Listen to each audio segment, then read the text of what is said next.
MBBS in abroad. Apollo MedSkill 6 years of MBBS program will be completed in 35 lakhs only.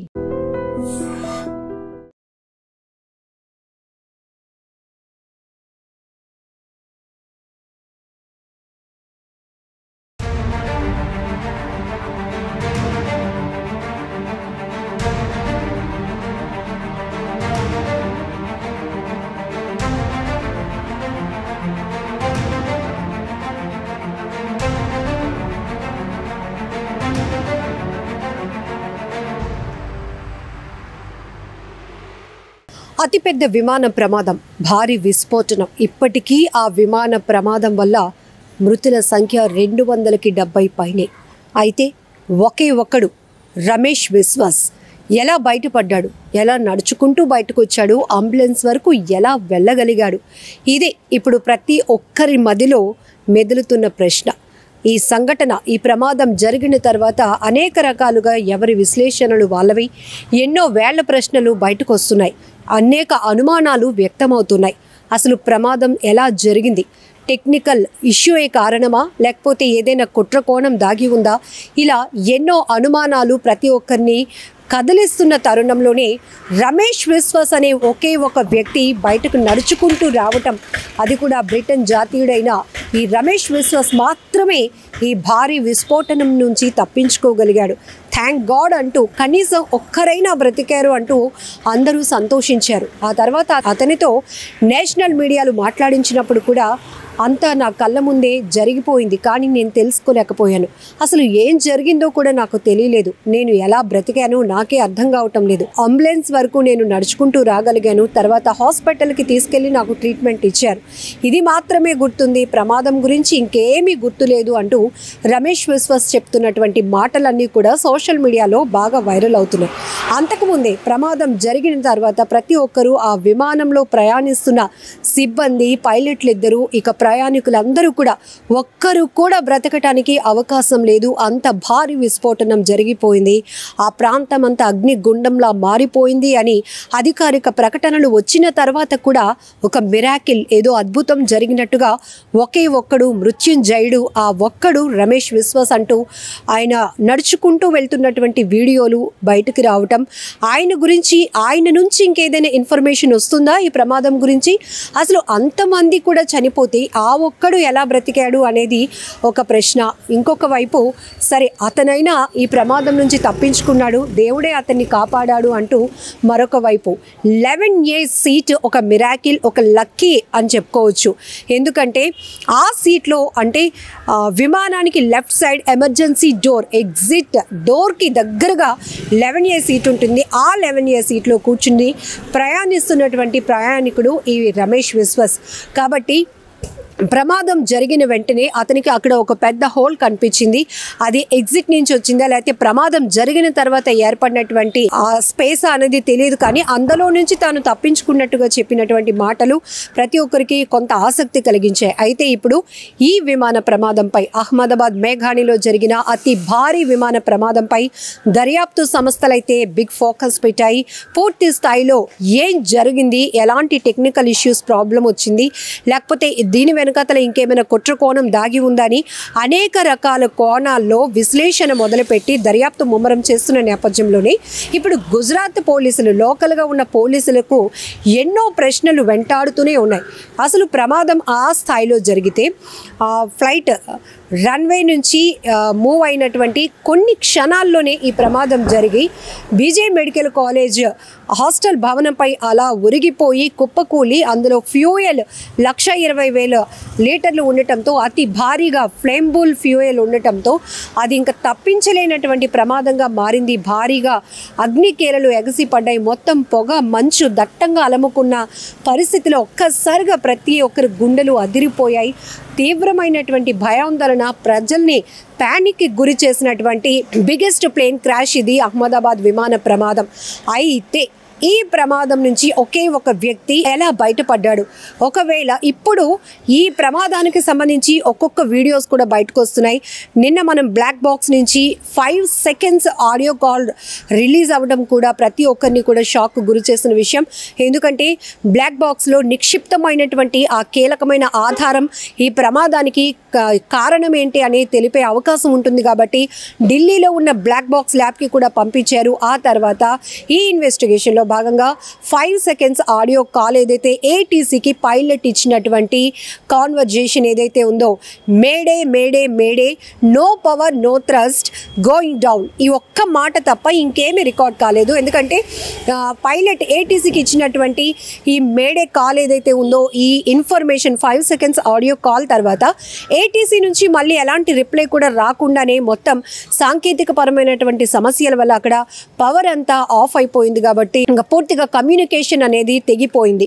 ఇలాంటి సందర్భంలో ఇక్కడ ఇంకా black box నుంచి ఎలాంటి కీలక అంశాలు రాబోతున్నాయి అని చెప్పేసి ప్రతి ఒక్కరూ ఇగోరుగా వెయిట్ చేస్తున్నారు. ఎందుకంటే పూర్తిగా డిజిటల్ ఫ్లైట్ ఇన్ఫర్మేషన్ అంతా కూడా ఈ బ్లాక్ బాక్స్లో నిక్షిప్తమై ఉంటుంది. ఫ్లైట్ మూవ్ అయిన దగ్గర నుంచి మొత్తం టెక్నికల్ ఇష్యూ కావచ్చు, పైలట్స్ మధ్య కాన్వర్జేషన్ కావచ్చు, పైలట్ నుంచి ఏటీసీకి వెళ్తున్నటువంటి కమ్యూనికేషన్ కావచ్చు, మొత్తం దాంట్లో రికార్డ్ అయి ఉంటుంది. కాబట్టి దాదాపు బ్లాక్ బాక్స్లో 25 గంటల పాటు రికార్డ్ అవ్వడానికి అవకాశం ఉంటుంది. అయితే ఇప్పటి వరకు ఈ బ్లాక్ బాక్స్ నుంచి 5 second ఆడియో కాల్ రికార్డ్ అవ్వడం మీ అందరికీ తెలిసిన విషయమే. అయితే ఇది ఒక రకంగా ఈ ల్యాబ్ నుంచి ఇంకా బ్లాక్ బాక్స్ నుంచి ఎలాంటి ఇన్ఫర్మేషన్ రాబోతుంది, ఎలాంటి కీలకమైన ఆధారాలు బయటపడబోతున్నాయి, సంచలనాత్మకమైనటువంటి విషయాలు ఏమేమి వెలుగు చూడబోతున్నాయని ప్రతి ఒక్కరు ఆసక్తి కొనసాగుతుంటూనే, మరొక వైపు ఇప్పుడు కేంద్ర దర్యాప్తు సంస్థలు కావచ్చు, గుజరాత్ లోకల్ పోలీసులు కూడా తమదైన శైలిలో ఇన్వెస్టిగేషన్ను మొదలుపెట్టాయి. ఈ నేపథ్యంలోనే ఆర్యన్ అనే ఒక కుర్రాడు ఈ ఫ్లైట్ని రెగ్యులర్గా అంటే విమానాశ్రయాలకి దగ్గరగా నివసిస్తున్న వాళ్ళకి, అంటే మనకి అంటే కొంచెం ఎగ్జైట్మెంట్ ఉంటుంది. ఎందుకంటే క్యూరియాసిటీ, ఒకవేళ దగ్గరగా కనిపిస్తే అదిగో ఫ్లైట్ వెళ్తుంది అని పిల్లలకి మనం ఆసక్తిగా చూపిస్తూ ఉండటము ఏదో చేస్తుంటాం. కానీ రెగ్యులర్గా ఎయిర్పోర్ట్కి నియరెస్ట్గా ఉన్న వాళ్ళకి అది పెద్ద ఇంట్రెస్టింగ్ థింగ్ కూడా కాదు. ఎందుకంటే రెగ్యులర్గా వాళ్ళు అది చూస్తూనే ఉంటారు. కాబట్టి ఇప్పుడు ఆర్యన్ అనే కుర్రాడు ఇది ఎందుకు రెగ్యులర్గా ఫ్లై అయ్యే దానికన్నా ఇప్పుడు ఈ ఫ్లైట్ ఏదైతే ఎయిర్ ఇండియా 171 బోయింగ్ 787 విమానం ఉందో, ఈ డ్రీమ్ లైనర్ అనేది చాలా కిందకి వెళ్తోంది, చాలా దగ్గరగా వెళ్తోంది. ఈ దృశ్యాలు తన సెల్ ఫోన్లో చిత్రీకరించి ఫ్రెండ్స్కి కూడా చూపిస్తే ఇంట్రెస్టింగ్గా ఉంటుందనే ఆలోచనతో ఆయన వీడియో తీసినట్టుగా కూడా ఇప్పటికే మీడియాకి చెప్తున్నారు. అయితే ఆర్యన్ని కూడా ఒక రకంగా దర్యాప్తు సంస్థలు తమ విచారణ కొనసాగిస్తున్నాయి. అసలు నువ్వు ఆ సమయంలో ఎందుకు పైనున్నావు, నువ్వు ఎందుకు ఈ ఫ్లైట్కి సంబంధించిన వీడియో మొత్తం ఎందుకు షూట్ చేయాలి అనిపించింది మొబైల్లో అని, ఇది ఒక రకంగా. ఇప్పుడు ఈ రమేష్ విశ్వాస్ అనే వ్యక్తి అక్కడ ఒకవేళ పడిపోతే ప్లేన్ క్రాష్ అయినటువంటి సిచ్యువేషన్ నుంచి అక్కడ కొన్ని మీటర్స్ వరకు కూడా పూర్తిగా భారీగా భవంతులన్నీ కూడా మసి పట్టి ఉన్నాయంటే ఏ స్థాయి ప్రమాదం జరిగిందో మనకు బాగానే తెలుసు. ఎందుకంటే గత కొన్ని రోజులుగా ప్రతి ఒక్కరి దృష్టి ఈ అహ్మదాబాద్ విమాన ప్రమాదం పైనే ఉంది. ఎందుకంటే ఇప్పుడు ప్రతి ఒక్కరిని ప్యానిక్కి గురి చేస్తున్నటువంటి విమాన ప్రమాదం, విమానం జర్నీ అంటేనే, విమాన ప్రయాణం అంటేనే ఇప్పుడు ప్రతి ఒక్కరూ భయపడిపోయే పరిస్థితికి ఆ విమాన ఇన్సిడెంట్ మనం చూసుకున్నాం.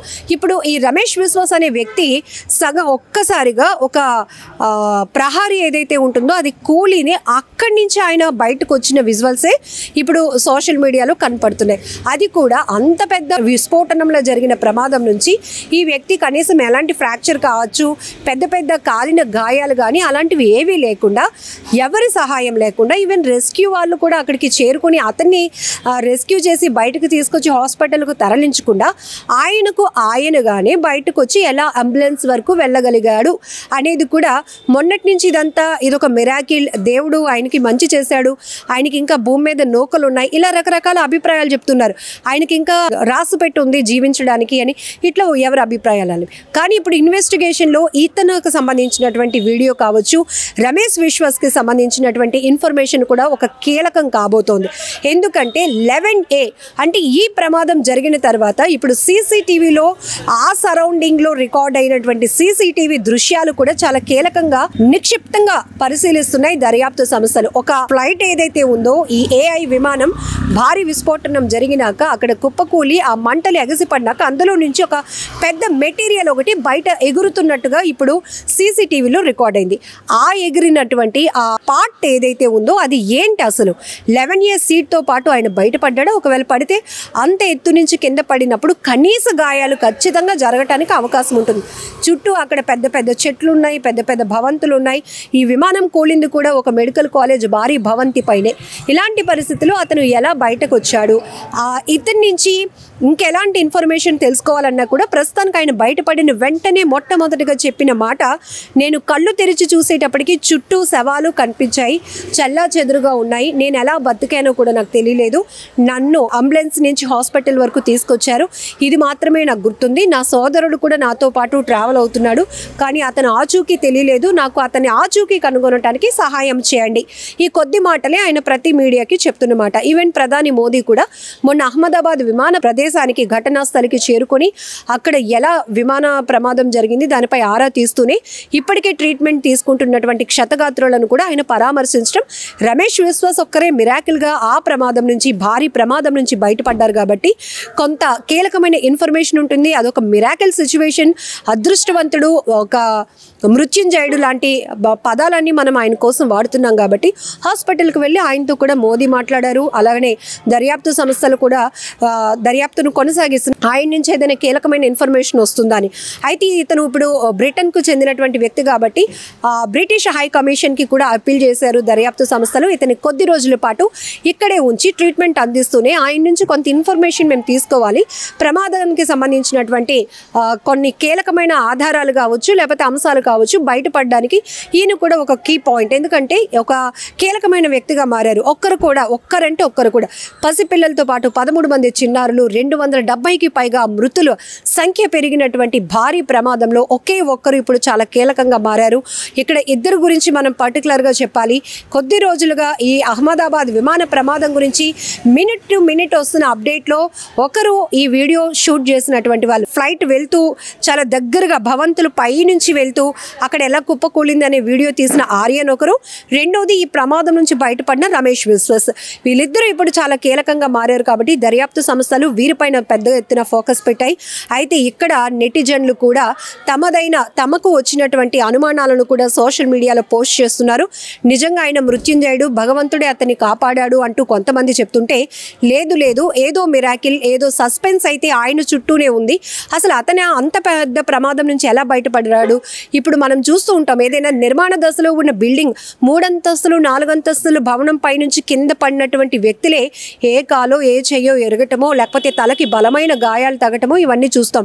ఒకవేళ ఫైర్ ఇన్సిడెంట్ అయితే కాలిన గాయాలతో ఖచ్చితంగా. అలాంటిది ఇక్కడ కొన్ని వేల లీటర్స్ ఉన్నటువంటి ఫ్యూయల్ విస్ఫోటనం జరిగింది, భారీ ప్రమాదం. ఆ ప్రాంతం అంతా ఒక అగ్నిగుండంలో మారిపోయింది. దగ్గరికి వెళ్ళటానికి కాదు కదా, నెక్స్ట్ డే వరకు కూడా ఆ పొగలు అలానే కొనసాగినటువంటి పరిస్థితులు కూడా, ఎంత రెస్క్యూ చేసి అదుపు చేసినప్పటికీ కూడా ఇంకా ఆ వేడి గాలులు కావచ్చు, లేకపోతే ఆ పొగ ఇంకా బయటకు వస్తూనే ఉంది. అంత స్థాయిలో జరిగిన ప్రమాదం నుంచి రమేష్ విశ్వాస్ ఎలా వచ్చారు? ఒకవేళ అతను నిజంగానే ఆయన అన్నట్టు అసలు ఆయన ఏం జరిగిందో తెలుసుకోలేకుండా పరిస్థితిలో ఉన్నారు, నిజంగా దేవుడి దయ వల్ల ఒక మిరాకిల్గా ఆయన బ్రతికారు అంటే well and good, super, excellent, ఇంకా సూపర్ మ్యాన్ అని ఆయన అనాల్సిందే. అంటే మినిమం కూడా, అంటే ఇంత పెద్ద ప్రమాదం జరిగినప్పుడు జనరల్గా నార్మల్ నాలెడ్జ్ అయితే కూడా ఆయనకి కొంచెం ఎక్కువ స్థాయిలోనే గాయాలు జరగటానికి అవకాశం ఉంటుంది. బట్ అలాంటిది కూడా లేదు. ఇవన్నీ కూడా నెటిజన్లు ప్రత్యక్షంగా వాళ్ళలో తలెత్తుతున్నటువంటి ప్రశ్నలు కూడా సోషల్ మీడియా వేదికగా సంధిస్తున్నారు. ఇప్పుడు పోలీసుల ఇన్వెస్టిగేషన్ కూడా వీటన్నిటి కోణంలో దర్యాప్తు కొనసాగుతోంది. మరొక వైపు బ్లాక్ బాక్స్ నుంచి ఇంకెలాంటి కీలక సమాచారం రాబోతోంది అనేది కూడా ఇప్పుడు ఆసక్తిగా మారింది. ఏది ఏమైనా ఇంత భారీ విమాన ప్రమాదంలో మృతుల సంఖ్య ఇంత పెద్ద ఎత్తున ఉండటం మాత్రం చాలా బాధాకరం. ఒక బ్లాక్ డేగానే చెప్పాలి ఈ ప్రమాదాన్ని. ఎందుకంటే ఇండియా చరిత్రలోనే, భారత పౌర విమానయాన చరిత్రలోనే ఇదొక దుర్ఘటన, అంటే విషాదకరమైన దుర్ఘటనగా మిగిలిపోయినటువంటి ఘటన. కానీ ఈ ప్రమాదానికి కారణాలు ఏంటి, క్షుణ్ణంగా అసలు నిశితంగా పరిశీలించిన తర్వాత అసలు వాస్తవం ఏంటి బయటపడటానికి ఇంకా ఎన్ని రోజులు పడుతోంది? ఇప్పటికే కొద్ది రోజులుగా ఈ దర్యాప్తులు కొనసాగుతున్నాయి, రెస్క్యూలు కొనసాగుతున్నాయి, క్షతగాత్రులకు ట్రీట్మెంట్లు అందుతూనే ఉన్నాయి. వారు త్వరగా కోలుకోవాలని వారి గురించి ప్రార్థనలు కూడా కొనసాగుతున్నాయి. ఇటు సర్వమత ప్రార్థనలు, హిందూ, ముస్లిం, క్రిస్టియన్ ఎవ్వరూ అని కాదు, మొత్తం అక్కడ ఎవరైతే గాయపడి హాస్పిటల్లో ఉన్నారో వాళ్ళకి త్వరగా కోలుకునేలాగా భగవంతుడిని ఆశీస్సులు ఉండాలని కోరుకుంటున్న వాళ్ళు కూడా కోట్లలో ఉన్నారు. మరొక వైపు ఇప్పటికే ఈ ప్రమాదంలో మృతి చెందిన వారికి అశ్రు నివాళులు అర్పిస్తున్నారు కోట్లాది మంది జనం. ఆ కుటుంబాలకు ఓదార్పునివ్వమంటూ ఆ భగవంతుడిని వేడుకుంటున్న పరిస్థితి కూడా ఉంది. కానీ ఈ విమాన ప్రమాదం వెనుక ఏం కుట్ర దాగి ఉంది, ఈ ప్రమాదం వెనుక ఏంటి కారణం అనేది మాత్రం తెలియాల్సిన అంశం.